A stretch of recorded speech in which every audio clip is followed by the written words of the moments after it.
Okay, तो ये है 2024 का सी सेट का क्वेश्चन जिसमें कह रहा है कि एक सम है एस जिसमें एक्स वाई और जेड को तीनों को जोड़कर ये सम बनाया गया है।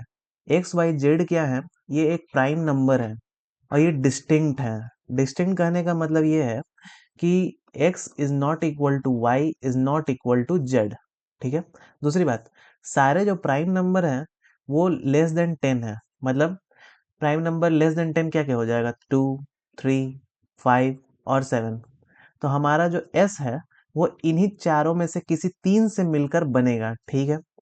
और ये तीनों अलग अलग नंबर होंगे, प्राइम नंबर होंगे, और तीनों को जोड़ने के बाद जो सम आएगा उनको इन तीनों स्टेटमेंट के रिगार्डिंग हमें आंसर करना है। ठीक है। पहले तो कितने नंबर बनेंगे, मतलब इस तरह से कितने सम बनेंगे? तो हमें चार में से तीन चूज करके बनाना है। मतलब 4C3, या फिर कहें 4 चूज 3 या 4 कॉम्बिनेशन 3। ठीक है। परम्यूटेशन कॉम्बिनेशन से पता कर सकते हैं हम लोग। अगर चार में से तीन को मिलाकर अगर हम सम बनाना है, कोई तीन डिजिट ही पिक करना है चार में से जो कि लेस देन 10 ही है, ये सारे लेस देन 10 है, तो 4C3 के थ्रू हम पता कर सकते हैं कितना नंबर आएगा। तो 4C3 होता है 4। कैसे?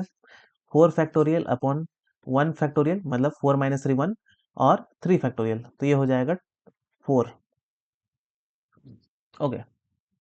तो कौन कौन सा नंबर होगा? तो हो जाएगा नंबर 2, 3, 5।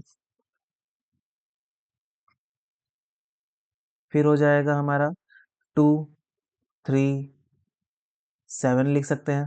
फिर लिख सकते हैं 2, 5, 7। फिर नंबर हो जाएगा मेरा 3, 5, 7। ये चार डिजिट, चार नंबर बनेंगे। मतलब ये चार पॉसिबल केसेस आएंगे जिनको हम जोड़कर अपना सम निकालेंगे। ओके। ठीक है, तो अब सबको जोड़ देते हैं।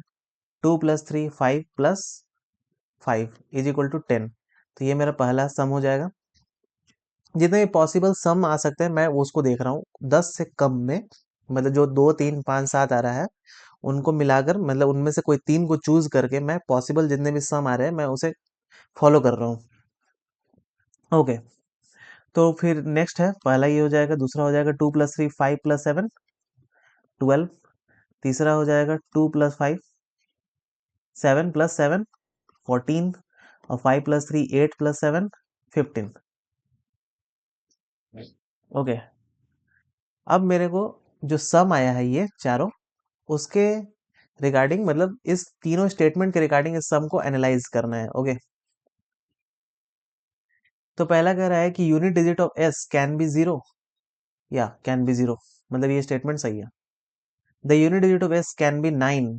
नहीं, 9 नहीं है कहीं भी, किसी भी यूनिट डिजिट में 9 नहीं है मेरा। तीसरा कह रहा है unit digit of S can be 5। हाँ हाँ, बिल्कुल है।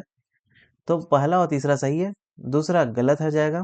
इसलिए मेरा आंसर होगा 1 और 3 ओनली। ऑप्शन नंबर सी, ये हमारा राइट आंसर होगा। That's it.